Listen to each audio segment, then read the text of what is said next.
آپ صلی اللہ علیہ وآلہ وسلم کا اس طاقتور ذات کی قسم جس میں محمد رسول اللہ کی جان ہے۔ دیکھو تمہیں ہر صورت نیکی کو حکم دینا چاہیے اور برائی سے منع کرنا چاہیے۔ اگر تم نے ایسا نہیں کیا تو اللہ تم پر اپنا عذاب بھیجے گا۔ اس کی نشانی کیا ہوگی؟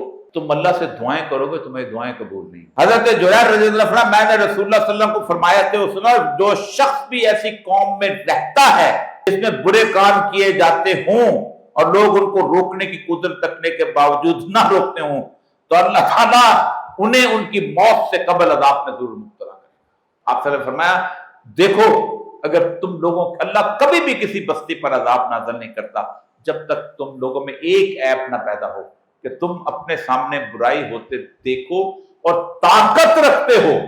فکرہ طاقت کا ہے، اس لیے میں نے استطاعت کی بات کی ہے، طاقت رکھتے اور اسے نہ روکو۔ اگر تم ایسا کرنے لگو گے تو اللہ ہر خاص و عام پر عذاب نازل کرے گا۔ وآخر دعوانا